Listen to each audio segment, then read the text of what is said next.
de ley que deberían de tener. Gracias. Gracias, ministro, por la explicación del presupuesto asignado al Ministerio de Salud.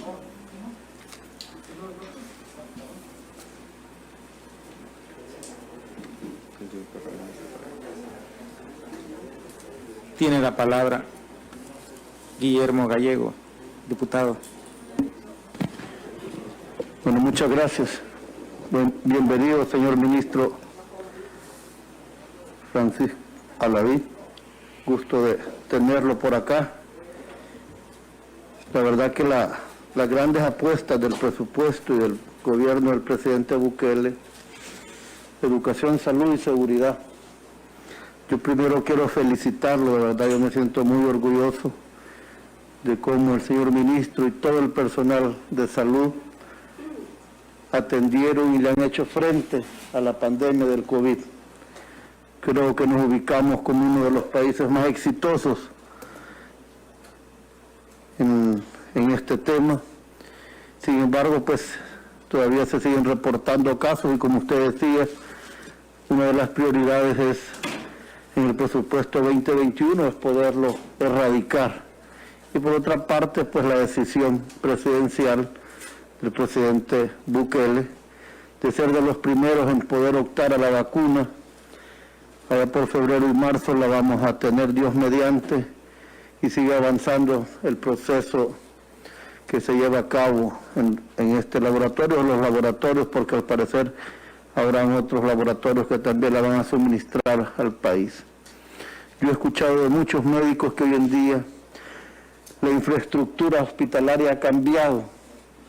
Se volvió necesario hacerlo en este momento de la pandemia porque era urgente. La verdad es que las fotografías que usted nos muestra, pues hay un antes y un después. Y como gana, quizás lo va a ratificar nuestro presidente de la comisión, diputado Vázquez, con nosotros cuente. Nosotros vamos a apoyar el presupuesto. Creo que hay un tema que debe de ser sagrado en la Comisión de Hacienda y en el Pleno, no tocar el presupuesto del Ministerio de Salud, por la importancia que usted ha mencionado en los diferentes rubros. Y otro tema importante es el aprobarlo en tiempo, como usted lo ha dicho también. Por nosotros no habría ningún inconveniente que se pueda hacer. Y yo quiero destacar quizás 2 o 3 puntos que usted ha presentado. El abastecimiento total de medicamentos y de materiales médicos. Esto es una noticia importante. Segundo, el pago del escalafón total para todos los empleados o médicos o el personal de primer nivel. El pago de nocturnidad, que ha sido una deuda histórica. Y por último, el ubicarnos entre Chile y Uruguay con el porcentaje que se espera aprobar, pues creo que es una buena noticia de países de primer mundo que le dedican mucho de su presupuesto al ramo de salud. Gracias, doctor, de verdad, por todo el esfuerzo que usted está haciendo. Creo que la población se lo reconoce y le vuelvo a reiterar pues que nosotros lo vamos a apoyar con el mayor de los gustos. Gracias. Gracias, diputado Guillermo Gallego. Tiene la palabra la señora diputada Margarita Escobar. Gracias, señor presidente. Buenas tardes, señor ministro. Gracias por la presentación del presupuesto de esta cartera de Estado que sin duda es vital e importante para la salud del pueblo salvadoreño. Y apreciaríamos si nos deja también, por supuesto, la presentación que ustedes nos hicieron para poderla tener en cuenta pues cuando empecemos las deliberaciones. Señor ministro, efectivamente esta situación sanitaria mundial ha presentado muchos retos, no solo a El Salvador, sino al mundo entero, y ha tenido efectos difíciles de manejar en otros ámbitos. Pero pese a ello, el mundo trabaja para buscarle una solución al problema del COVID-19. En esta ocasión yo me voy a circunscribir a una pregunta presupuestaria y una pregunta orientadora también, dos preguntas sobre el mismo tema del COVID-19 y tiene que ver con el anuncio de la compra de 2 millones de vacunas por parte del gobierno salvadoreño a una empresa británica y que también cuenta con un prestigioso centro de estudios. Se trata de la farmacéutica AstraZeneca. Mi primera pregunta es que al día siguiente del anuncio que el gobierno salvadoreño compraría 2 millones de vacunas, salió el director ejecutivo de AstraZeneca que todavía es necesario realizar mayores investigaciones con respecto a la eficacia de dicha vacuna. Esa sería mi pregunta número 1. Si todavía hace falta hacer mayores investigaciones, dicho por la propia farmacéutica, ¿cuál fue el criterio utilizado para comprar 2 millones de vacunas en este momento, cuando no está concluida la investigación científica? Y la segunda pregunta, nos dijeron ustedes que no podían decir cuánto costaban, porque estaban en el contrato de confidencialidad. Pero si nosotros no sabemos cuánto cuesta y no se incorpora en el presupuesto general del próximo año, mi pregunta es, ¿cómo lo piensan pagar? Porque eso primero debe ser información pública, porque es recurso público para comprar medicamentos. No puede prevalecer un contrato con una farmacéutica el criterio de confidencialidad cuando se trata del dinero público, dinero de la gente, pagado con sus impuestos. Entonces, para esta comisión, lo que es válido es que se trata de gasto público en el rubro de salud y, por tanto, debe ser estudiado, incorporado, analizado en esta comisión de Hacienda. Pero no viene nada con respecto a ello y nos dijeron que la van a comprar pronto, no recuerdo el mes que nos dijeron, no quiero poner palabras en la boca de ustedes. Pero sí tengo esas dos preguntas puntuales, ministro. Gracias. Diputado Donato Baquerano, tiene la palabra. Gracias, presidente. Bienvenido, señor ministro, y su equipo que lo acompaña. Nosotros, desde hace muchos años, venimos haciendo una apuesta estratégica en materia de salud que tiene una lógica bien sustentada, y es la apuesta específica a la prevención. Y la mejor forma de prevención más económica que hemos tenido para muchas enfermedades prevalentes en el país es el tema de la vacunación. Y en ese sentido hemos sido exitosos para erradicar muchas enfermedades, como el sarampión, como varias enfermedades que por medio de vacunaciones masivas las hemos eliminado o las hemos minimizado. Y por esa razón le apostamos a una ley de vacunas, para que quedara establecido específicamente y no quedara a criterio de un funcionario el apoyar o no el tema de la vacunación.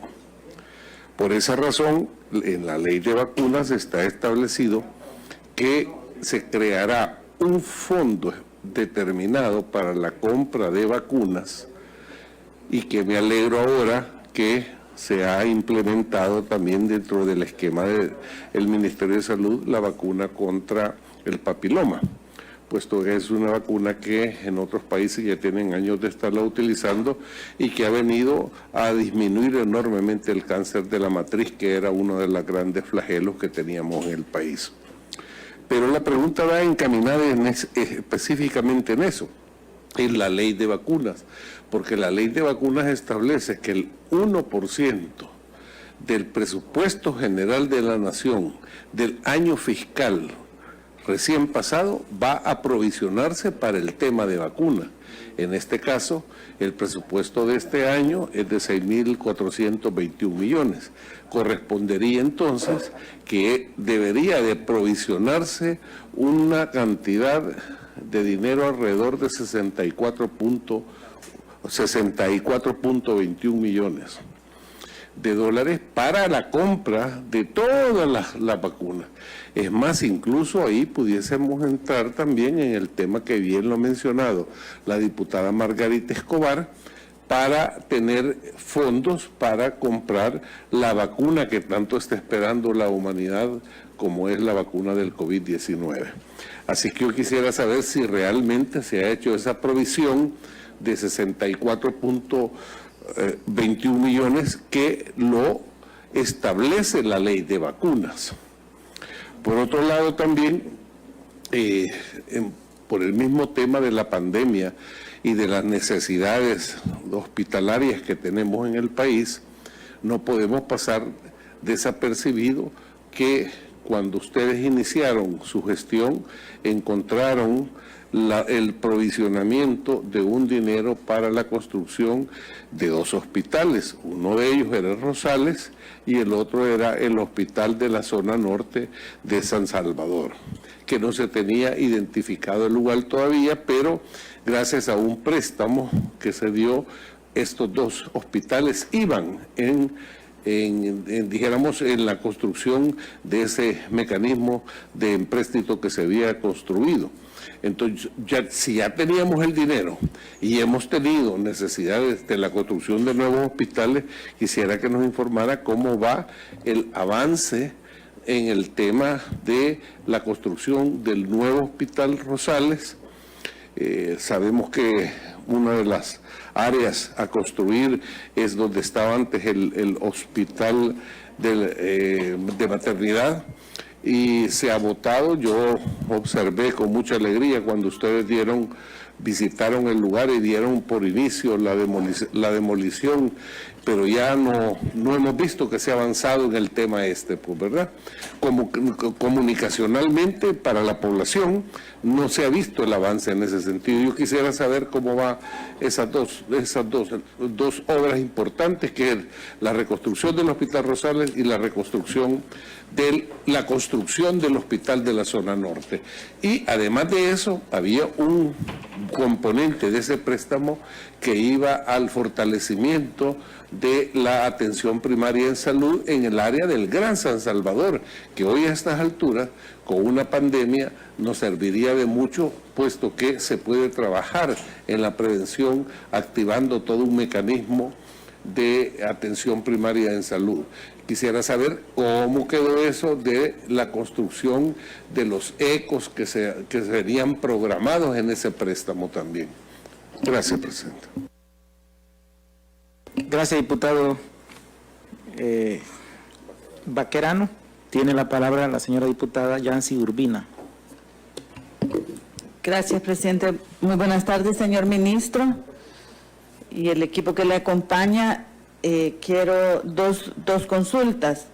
Uno es en relación a que me llamó la atención el detalle que usted hacía en algunos casos de los componentes donde está para los 90 millones adicionales que tienen el nivel superior. Un detalle ahí que quisiera, que me llama la atención, es porque hay algunas asignaciones importantes, como usted lo estaba señalando, el tema de las enfermedades renales, y ahí veía algunas inversiones de $1 millón.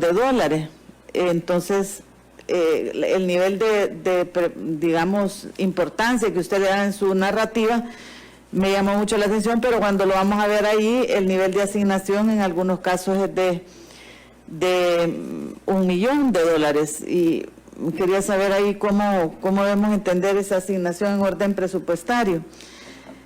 Me llamó la atención, le decía, porque en el caso, por ejemplo, de consultorías, en el caso del Ministerio de Salud, en el ramo de salud, pasamos de una asignación de $33,000 y que tienen el 2020, por ejemplo, y hoy para el 2021 tiene una asignación de 1.9 millones. Entonces, ¿cómo está esa proporcionalidad? Porque estamos creciendo, según la propuesta del Ministerio de Salud, prácticamente en arriba del 5.000% en esa partida de consultorías, que es lo que tiene previsto ahí, para que pueda colocar 1.9 millones de dólares en eso, mientras me preguntaba, porque en este ámbito, por ejemplo, de asignaciones importantes, como lo de la atención a las enfermedades renales crónicas, ahí tenía en la presentación que usted hizo algunos, entre otras, porque hay varias ahí que tienen una asignación de alrededor de 1 millón. Si nos podría aclarar un poco en qué está esa, digamos, esa inversión prevista en lo de consultorías que nos lleve a ese nivel de un crecimiento de arriba del 5.000%. Y en segundo lugar, si puede precisar cuál sería el nivel de avance que espera en el PRIDES para este año, porque ya lo ha señalado el diputado que me antecedió, y me parece que se ha quedado como un poco en la incógnita, sobre todo también en términos de las unidades de salud que están previstas para este presupuesto, y qué es el avance que debemos esperar para el año 2021 en la implementación del PRIDES. Es decir, cuáles unidades de salud se hacen, cuáles no, y cuáles son los centros de transferencia, que son importantísimos desde el punto de vista de la atención en salud, que lleva contenido este préstamo, que creo que sería muy útil también para la optimización de todo el servicio público de salud, que están todas los centros que se consideraron, los 4 centros que se consideran en este préstamo. Sería muy, muy útil conocer de su parte qué podemos esperar de este año, porque hemos prácticamente el año 2020 no vimos mayor avance en el tema del PRIDES, y creo que hay una expectativa muy alta en relación a este tema que vale la pena que usted nos pueda ilustrar. Y una pregunta es sobre el giro que hizo el Ministerio a partir de este año, y si lo han evaluado o no, porque toda la atención especializada para salud sexual y reproductiva de las mujeres consignado, que venía funcionando en el Hospital de la Mujer, tuvo un giro, y ahí le llamaron una atención infantil, que nos preguntamos hoy cuál es el resultado de ese giro, de ese cambio, y si lo piensan sostener, porque hay un retorno, debería haber un retorno al énfasis en la atención sexual y en salud sexual y reproductiva para las mujeres, que nos pareció muy importante. Y un detalle, ministro, el plan de salud lo reservó también, como lo declaró la información reservada, o podemos tener a la vista el plan de salud para conocer en detalle, porque muchas de estos temas de las inversiones es muy bueno, pero la asignación presupuestaria es anual. Entonces uno, teniendo a la vista el plan de salud, puede también estimar y ver en el momento en que estas aportaciones de los fondos van consignándose, y que nos permita también, desde la perspectiva de inversión en salud, ir dando seguimiento a cómo avanzamos en esto. Y si nos puede remitir el plan de salud para conocimiento de esta comisión. Gracias. Diputado Norman Quijano tiene la palabra.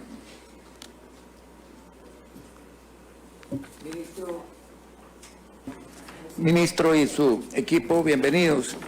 El pasado 13 de agosto fue publicada en el Diario Oficial la Ley de Trasplantes de Células, Tejidos y Órganos. Esa ley daba que 8 días después de su publicación en el Diario Oficial, daba 60 días para la elaboración del reglamento y 4 meses para elaborar la Política Nacional de Trasplantes, creando el CENTRA, que es el Centro Nacional de Trasplantes, que va a nombrar un coordinador que ustedes lo nombrarán como ente rector de la salud del país. La pregunta es, ¿han incluido ustedes en el presupuesto los gastos que puede demandar la creación de una instancia de estas como el Centra, que entre otros principios dejamos establecidos pues la gratuidad, la solidaridad, etcétera?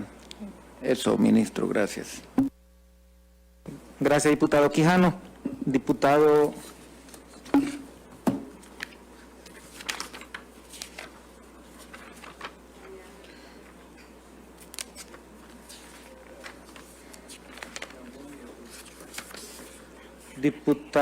Damián Alegría, después el diputado Rodrigo Ávila, que tenía allí un poco de...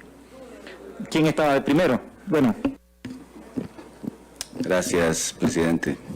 Muy buenas tardes a todos y todas. Bienvenido, señor ministro, y su equipo de trabajo. Sobre el tema de la vacuna yo tengo varias preguntas. Y a raíz de varias noticias que circulan en medios periodísticos, pero también en redes sociales. Uno es que la misma empresa publicó una lista de países que ya habían, con los que se habían comprometido para brindar lotes importantes de vacunas, y en esa lista no estaba El Salvador. Esos son informes públicos, pues, informes de medios periodísticos.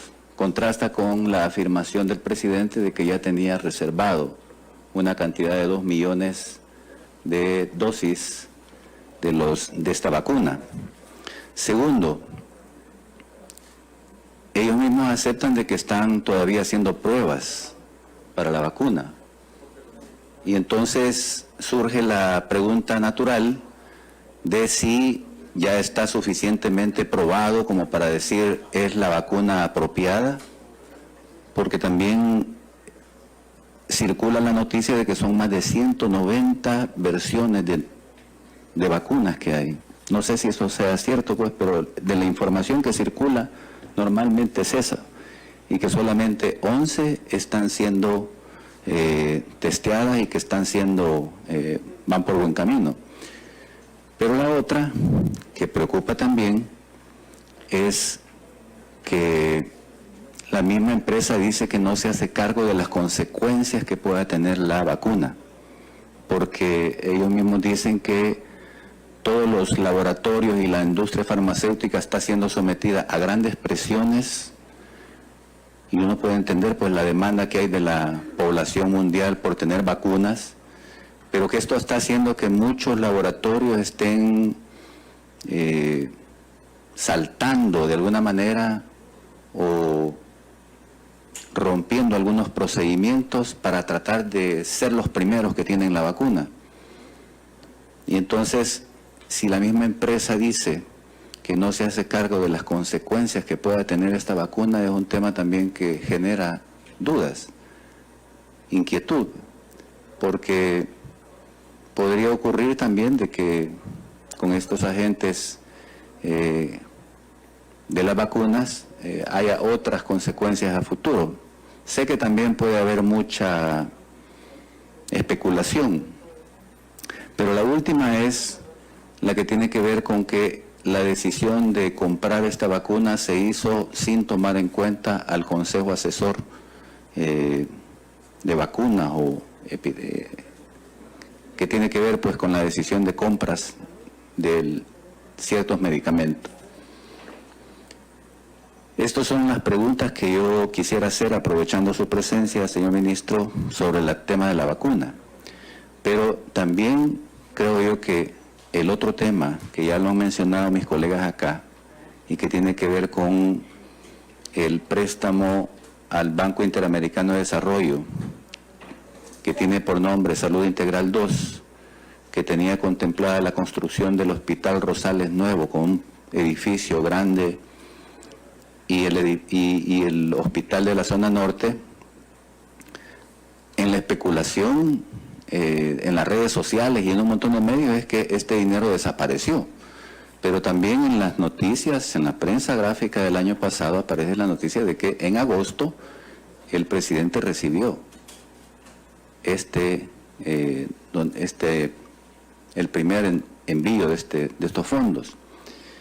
Y que entonces fue hasta este periodo que se recibió ese fondo. Entonces, los 170 millones que son del préstamo Salud Integral 2, yo veo que hay asignaciones ahí que están programadas y quisiera saber si se refieren a la construcción del Hospital Rosales Nuevo y del Hospital de la Zona Norte, porque estos son centros de salud que la población ha estado esperando por mucho tiempo que se aprueben y que se construyan, porque la demanda del Hospital Rosales ahora es muchas veces más grande que la que existió al inicio cuando se construyó el hospital.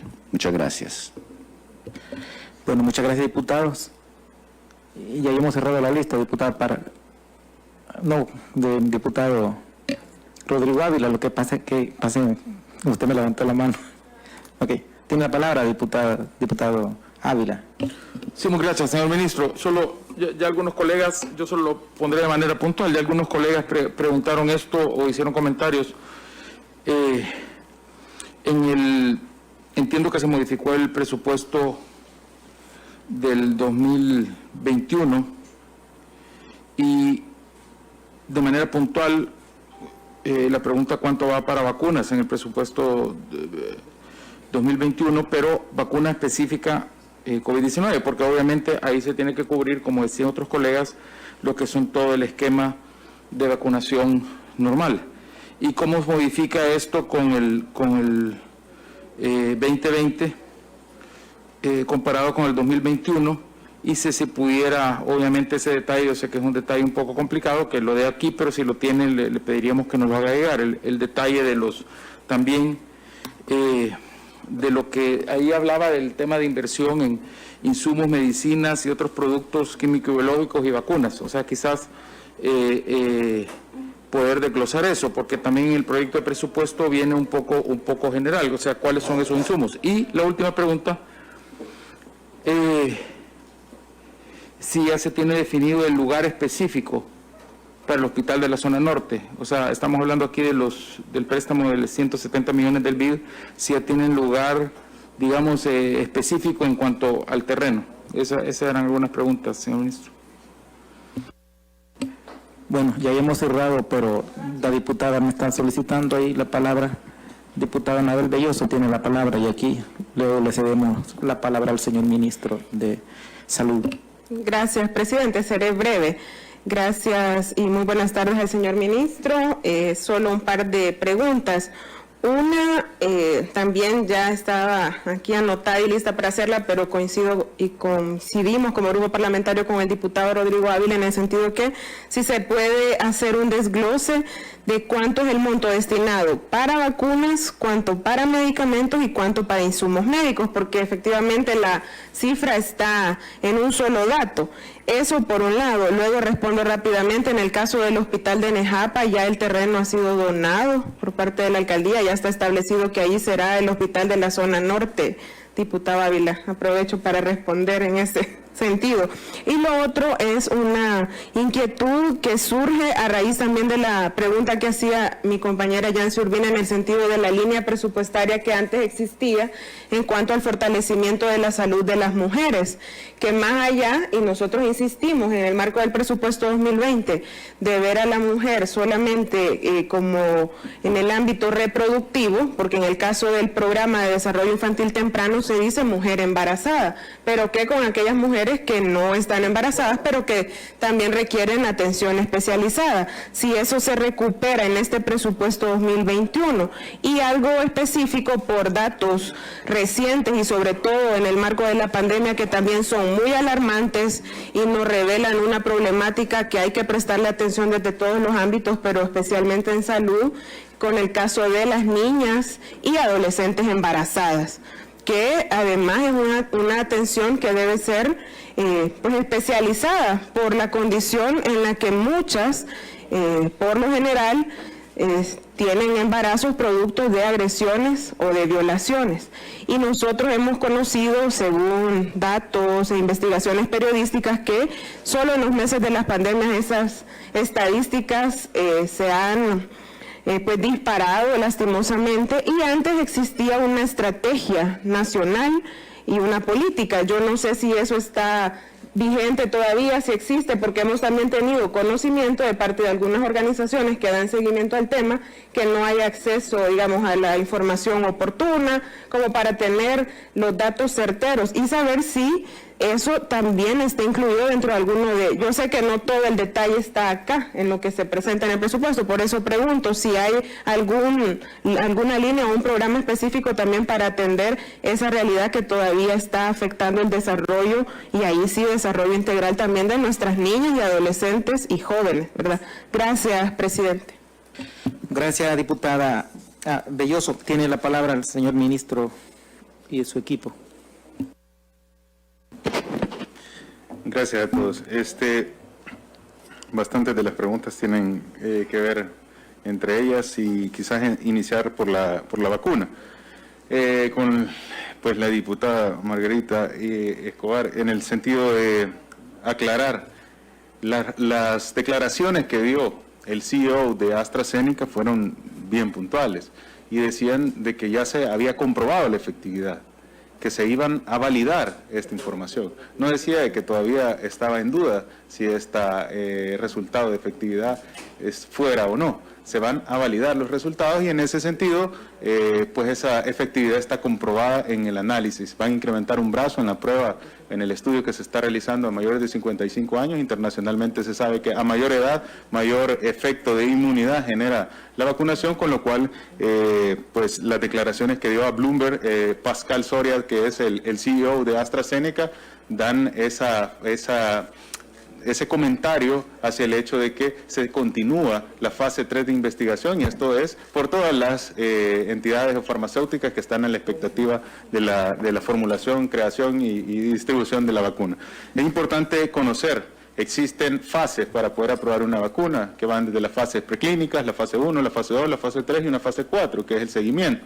En ese sentido, de todas las más de 100 vacunas en efecto que decía el señor diputado, ya a la fecha son 10 las que han logrado avanzar las fases preclínicas, donde se dan estudios en animales, que pueden ser ratones, que pueden ser monos, en cultivos de tejido, y pasan a una fase 1, que son las pruebas en humanos, que generalmente no son mayores a 100. Luego la fase 2, que son entre 200 y 500 personas, y todo esto se va haciendo un análisis y las vacunas pueden llegar a tener efectos adversos graves. Una fase 3, que ya son en cientos y miles de personas que se están realizando a nivel mundial por países que tienen responsabilidad para poder evaluar el desempeño de estas vacunas, como lo son el Reino Unido, Japón, Estados Unidos, Brasil, y con lo cual, al completar los estudios de la fase 3, todas las organizaciones, todas las farmacéuticas deben someterse a la evaluación por los organismos correspondientes, en este caso la EMA, la FDA, entre otros. Cuando ellos son analizados por estas entidades o organismos, dan el permiso de comercialización, y con lo cual se inicia toda esta estrategia.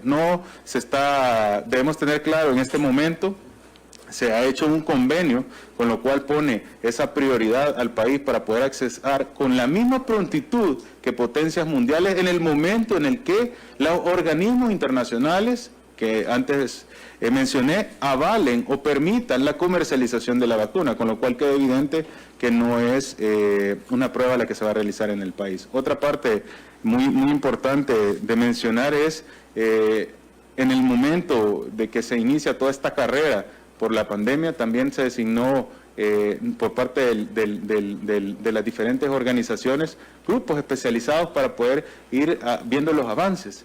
Y en ese sentido, pues precisamente también nosotros, desde que iniciamos toda la estrategia con el Ministerio de Salud, se asignaron especialistas que iban a dar seguimiento a lo que estos grupos estaban investigando, tanto en el tratamiento farmacológico como en el tratamiento de la vacuna que genera esta inmunidad. ¿Cuál era el objetivo? Precisamente el objetivo era estar como prioridad cuando se formulara o cuando hubiera un avance importante en la vacuna, para que no sucediera precisamente el ejemplo que les comenté en la presentación de lo de la vacuna del VPH, que inicia la vacuna del VPH, se recomienda, fue allá por 2016 que se creó, se recomienda a nivel internacional en el 2017, pero nunca se aplicó. Entonces nosotros hemos visto cómo en el país han habido medicamentos que tienen más de 10 años de existir y que no se implementan en el sistema de salud, o insumos y dispositivos que tienen esa misma deuda histórica, demostrando que son mucho más efectivos que cualquier otro tratamiento. Entonces El Salvador no puede permitir que el costo de vida que se pierden en ese periodo en el que se ponen e implementan las estrategias que han demostrado internacionalmente ser efectivas, suceda. Es por eso que El Salvador estuvo constante desde julio, antes de que las diferentes farmacéuticas lograran obtener ya avances en esto, tocando las puertas, verificando que queríamos ser el país con un acceso pronto, con un acceso oportuno para poder disponer y integrarlo a la estrategia de salud. Saben que a la fecha nosotros tenemos una de las cantidades de casos confirmados bastante favorables, y eso lo demuestran las estadísticas internacionales, no lo decimos nosotros, lo dice las investigaciones internacionales. Hemos sido reconocidos por varias organizaciones, hemos sido representantes al igual que Uruguay, en el manejo de la pandemia en diferentes países, y quiero mencionarles, esta estrategia de la vacunación se va a integrar en una manera oportuna, porque si bien es cierto, tenemos 38.406 casos confirmados, hay una población de más de 6.9 millones de salvadoreños con posibilidad de adquirir la enfermedad. Entonces, integrar en este momento oportuno, y por supuesto eso se da a la gestión y el apoyo que se ha tenido por parte del presidente Nayib Bukele y de todas las carteras de Estado trabajando en equipo, nos va a garantizar que la cantidad de salvadoreños que se ven afectados por esta enfermedad sea una cantidad menor, y por supuesto esto nos da la posibilidad de salir adelante en la pandemia. Ahora, el presupuesto de la vacuna, en efecto, existe una ley que establece el 1% del presupuesto, 64 millones, pero que históricamente aquí ha sido votado por años y nunca ha sido votado en el contexto de lo que se ha diseñado en la estrategia. Aquí tengo los datos. En el 2012 el presupuesto que se votó fue 11 millones, en el 2013 14 millones y así sucesivamente.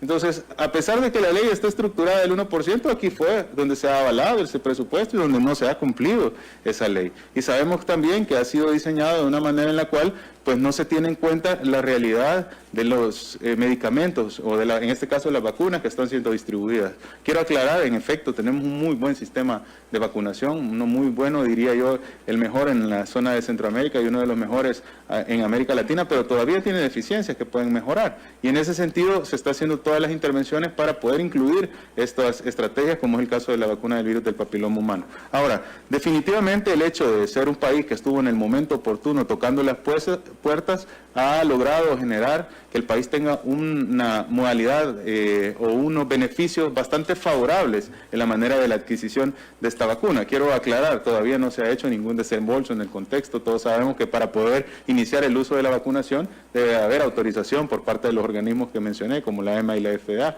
Entonces, en ese sentido, las organizaciones, los diferentes farmacéuticas, pues solicitan un convenio de confidencialidad, porque esto se trata de una carrera a nivel mundial por el acceso a la vacuna, y en el cual El Salvador está con prontitud accediendo de manera al igual que potencias mundiales, en el cual precisamente existen varias modalidades de adquisición de la vacuna.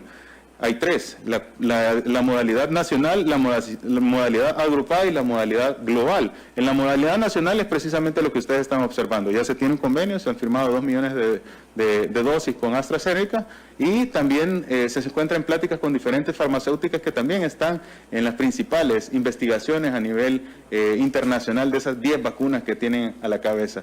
Gracias a Dios, el equipo y sobre todo a la experticia del personal que ha estado en la investigación de estas vacunas e inmunización siempre se enfocaron en los que hoy son los pioneros a nivel internacional de los avances en la vacuna. Otra parte importante que debemos mencionar es que, si bien es cierto, la vacunación va a ser una parte muy importante que se va a integrar, también existen modalidades en las cuales países que tienen dificultades y que no han tenido esa visión como la que el país ha tenido, pues también se ha hecho una adquisición global. ¿Y en qué consiste? Específicamente el programa COVAX, y el programa que la Organización Mundial de la Salud realizó. Definitivamente, a la hora de iniciar la comercialización, quienes van a ser los que tienen más facilidad de acceso van a ser los países que tienen una mayor población y una mayor posibilidad adquisitiva como país. Entonces, países pequeños como El Salvador, que tiene una población pequeña y que relativamente el factor económico no se compara como potencias mundiales como Estados Unidos, si en su momento de iniciada la comercialización solicitan la vacuna, pasan a una lista de espera, lo cual va a ser bastante larga. Entonces se necesita priorizar, y por eso que la Organización Mundial de la Salud adquirió cerca de 300 millones de dosis para poder brindar a 190 países un acceso bastante oportuno, ¿verdad? Pero este acceso solo garantiza el 20%. El país no se ha quedado con una de las modalidades, sino que se ha quedado con las dos modalidades. Por parte del programa COVAX y por el buen desempeño que el país ha tenido en la pandemia, la Organización Mundial de la Salud decidió incorporar a El Salvador como uno de los primeros 10 países para poder tener acceso a esta vacuna. Y la segunda modalidad es por la modalidad nacional, que son las intervenciones que tenemos con las diferentes farmacéuticas. Existe una tercera, que es la de agrupaciones, se ve mucho en Europa, y es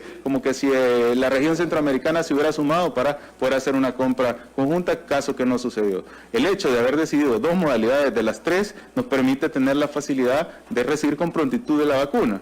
Caso contrario, deberíamos de estar a espera de que se haga llegar por parte del programa de la Organización Mundial de la Salud la vacuna al territorio para poder iniciar la distribución. Pero ese periodo que pasa, entre más tiempo pase, pues más salvadoreños pueden ir adquiriendo la enfermedad. Entre menos tiempo pase, más salvadoreños van desarrollando inmunidad ante esta enfermedad. Por eso que es importante que la integración de las estrategias que se tomaron en su momento, que fueron oportunas y que fueron acertadas con el distanciamiento físico, el confinamiento, ha permitido que esta cantidad de casos sea una cantidad favorable, pero también debe llegar en un momento oportuno la integración de la vacuna para que eso continúe siendo así, porque si no, la población que está susceptible a poder desarrollar la enfermedad son cerca de 6.9 millones de salvadoreños. Entonces, esa integración en conjunto garantiza el mejor resultado en el manejo de la pandemia. Ahora, con el tema de la prevención de enfermedades prevenibles, precisamente a eso hago mención con el tema del presupuesto. Si bien es cierto, se ha mencionado por años que es el 1%, nunca se ha cumplido, y eso ha sido avalado en esta comisión. Otra parte importante es con el tema de la inversión en el Hospital Rosales y el Hospital de la Zona Norte. Definitivamente el Hospital Rosales y el Hospital de la Zona Norte se van a construir, y todos sabemos que el proceso en el cual se va realizando esta normativa por parte del PRI ya está estipulado en las fases en las cuales se van realizando, y este año precisamente inicia el diseño más construcción del nuevo Hospital Rosales, y también la parte del Hospital de la Zona Norte. Ya se tienen, ya veo yo que la señora diputada ya le aclaró la respuesta, ya se tiene con la zona, y precisamente de esta manera se van a llevar a cabo. Ahora, debemos priorizar. Yo no puedo, quiero tratar de entender en ese sentido de la pregunta con lo del Hospital Rosales. El Hospital Rosales, del 100% de sus atenciones, el 80% lo da al paciente renal y al paciente hemato-oncológico.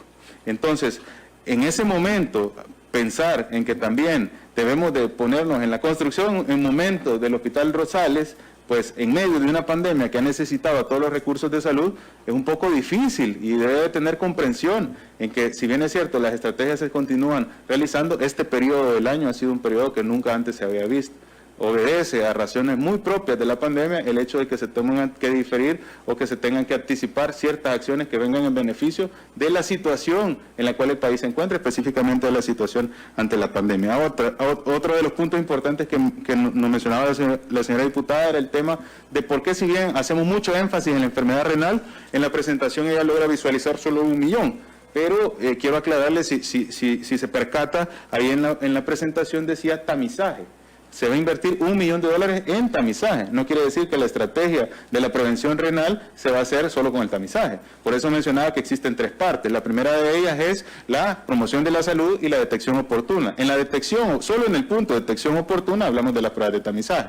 La segunda fase es el tratamiento de la enfermedad renal. ¿Cuál va a ser? La diálisis peritoneal continua ambulatoria, la diálisis peritoneal automatizada, la hemodiálisis, que son los factores que de alguna manera pues se ha confundido en el manejo médico, y que por alguna razón hemos potenciado la hemodiálisis, pero sin embargo tampoco hemos generado la cantidad de equipo dentro de los hospitales para brindar esa hemodiálisis. Y tercero, la ley de trasplantes, que en efecto forma la tercera parte de la estrategia. En ese sentido, quiero mencionar, son 6 millones también que se van a designar para crear nuevas áreas de unidades de terapia dialítica. Asimismo, debemos comprender que tenemos cerca de 133 millones asignados a medicamentos, con lo cual pues sabemos que parte de las soluciones dializales que van incluidas en el manejo de la enfermedad renal crónica se incluyen dentro del presupuesto de medicamentos, al igual que medicamentos como la eritropoyetina y medicamentos que son de uso en la enfermedad renal crónica. Otra parte importante que mencionar es: se ha tenido un incremento en el recurso humano. No podemos pensar que la solución de las patologías crónicas y de las enfermedades que no han sido cubiertas en la salud pública del país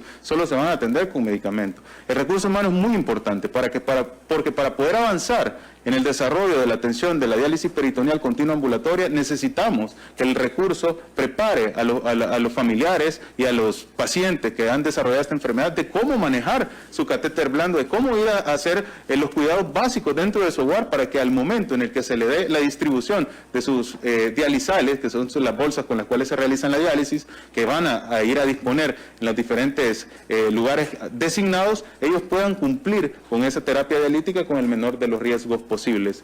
Entonces, definitivamente hay una inversión y una incorporación de más de 4.000 plazas al sistema de salud, de atención de profesionales de la salud, entre enfermeras, médicos especialistas, psicólogos, odontólogos, que van a venir a integrarse al Sistema Nacional de Salud y, por supuesto, van a coordinarse en las diferentes intervenciones, ya sea enfermedad renal, enfermedad hemato-oncológica, cadena de abastecimiento de medicamentos e insumos, atención prehospitalaria, con lo cual le damos cobertura y hay evidencia de que no solo es $1 millón en la inversión de esta enfermedad. Otra parte importante es la de especialidad del recurso humano. Sabemos que hay deficiencias de nefrólogos. Todos conocemos que existen bastantes nefrólogos en el ámbito privado, pero no en el ámbito público. Entonces, en ese sentido, tenemos uno de los sistemas o de las escuelas de especialización médica muy buenas de la región. Sin embargo, somos el país que menos especialidades médicas tiene.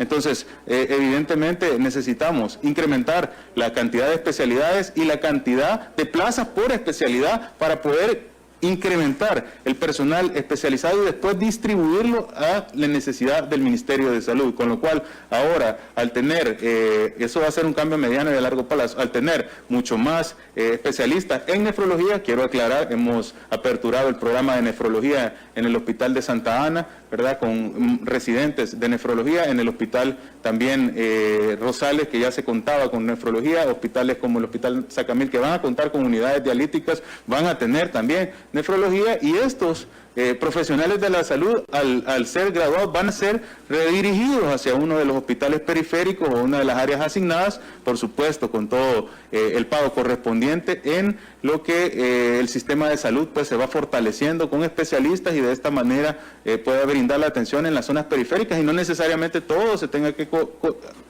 aglomerar en el Hospital Rosales. Con esto se puede dar cuenta que la intervención en las diferentes enfermedades crónicas no solo se basan en que se asigne en una sola zona, específicamente en tamizaje, medicamentos, sino que en la integración de todas. La ley de trasplantes de órganos y tejidos, quiero aclarar, no es posible que estemos en el 2020 y todavía no se hagan trasplantes en el Sistema Nacional de Salud. Pero eso no es una situación que deberíamos de estar platicando ahorita, eso debería de haber platicado hace 10 o 20 años. Entonces, estamos haciendo todo lo posible porque el próximo año el sistema de salud pueda tener la capacidad de hacer trasplantes en los hospitales públicos, y no solo trasplantes renales, sino que trasplantes de otros órganos que tienen tanta importancia como el trasplante hepático. Quiero aclarar, en el país no se realizan trasplantes hepáticos. 2020, no es posible que en el 2020 estemos sin posibilidad de hacer trasplantes hepáticos. No hay justificación. No hay justificación de que el Sistema Nacional no tenga la posibilidad de ofrecer trasplantes renales. Entonces, ese tipo de intervenciones no necesitan o no son a causa de que no existe una ley. Son a causa de que no existe disposición o no existía disposición de desarrollar el sistema de salud. Entonces, estos son los puntos claves que van a tener trascendencia en la salud pública. No crear más infraestructura, no construir más hospitales, sino que hacer uso adecuado de todos los recursos. Por supuesto, eso debe ser en paralelo las diferentes áreas que tenemos deficiencias, pero la disposición de realizarlo debe ser como prioritaria. En ese sentido, esperamos poder tener buenos anuncios para este próximo año para la población salvadoreña. Lo del hospital de la zona norte, pues sí se va a realizar, como ya lo comentaba, el programa de de niños. Eso es muy importante. El desarrollo infantil temprano es uno de los programas importantes. También la primera infancia es uno de los programas en los cuales se integra la visión no solo de la mujer, como es el caso de la mujer y el niño, como el binomio materno-infantil, sino que se integra de manera integral toda esta estrategia, desde que se visualiza las enfermedades que pueda desarrollar la mujer, el contexto del estado previo al embarazo, del estado prenatal y el postnatal, con lo que se integra también con las diferentes acciones que se realizan en el primer nivel de atención. Sabemos que la pandemia, pues de alguna manera, ha hecho el consumo de los recursos humanos del Ministerio de Salud a tal punto que hemos solicitado el apoyo de diferentes instituciones y que es agradable trabajar en equipo con las diferentes instituciones porque se obtienen mejores resultados y que también en algún momento habían ciertos sectores que tenían sus dudas y se fueron incorporando, otros que todavía estamos pendientes de que se incorporen en el trabajo en conjunto para poder salir adelante, pero definitivamente el esfuerzo que se ha redirigido el personal de salud ha sido para atender la prioridad en este momento, sin dejar de lado las atenciones. Es por eso que estamos observando control de las enfermedades de arbovirosis, es por eso que estamos observando control de diferentes patologías que suceden, pero sabemos que también el consumo del recurso humano está en prioridad en la atención de la pandemia del COVID-19. No sé si se me olvida una que otra. Bueno, sí, porque son los dos, porque tenemos ya el presidente de ANDA para que... De acuerdo, diputado. Solo una, lo de Anabel Belloso que decía, era la de... Los desgloses. Los desgloses. Lo mencionaba, 132.9 millones para medicamentos, 40.7 para insumos médicos, se ha destinado para insumos químicos 16.4, productos químicos 16.4 y para vacunas 14.5. Diputado Ávila, tiene la palabra. Sí, Puede, dentro de esos 40 puntos de insumos, es aparte lo de los químicos 16 y aparte lo de o sea, en total es 132 decía de medicamentos, 40 para insumos médicos, 16 para, ministro, productos químicos y 14.5 para vacunación. Gracias. no era bien puntual, solo sobre, se habló del tema del papiloma humano, pero no sobre el tema de las pruebas. Por ejemplo, esa es una cosa importante que yo estuve leyendo el día otro día, es que el tema de la prueba de detección, no solamente el tema de la vacuna. Entonces, ¿sí lo han presupuestado eso? Sí, esa parte importantísima y muy acertada. Una de las estrategias para prevenir el cáncer cervicuterino no solo es la vacunación con el VPH, la cual ya se hizo una inversión de cerca de $1 millón. También ahí incluía $1 millón para la detección y el tamizaje del cáncer cervicuterino, y eso es precisamente la identificación oportuna de cuando se está desarrollando una patología a nivel cervical y que por supuesto esto pueda desarrollar un cáncer cervicuterino. Otra cosa importante es el acceso a los servicios de salud, y aquí es lo importante cómo se integra todas las estrategias de salud.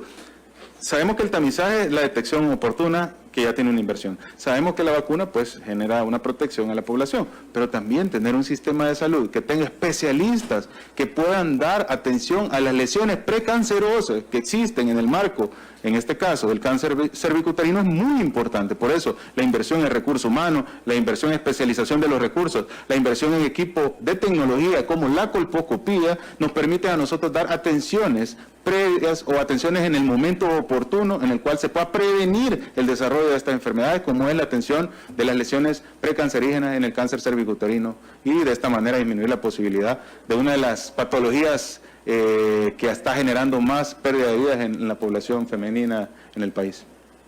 Bueno, gracias, señor ministro, por su comparecencia a esta comisión.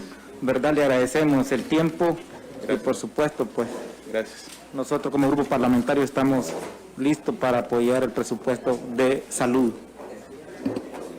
Gracias, muy amables.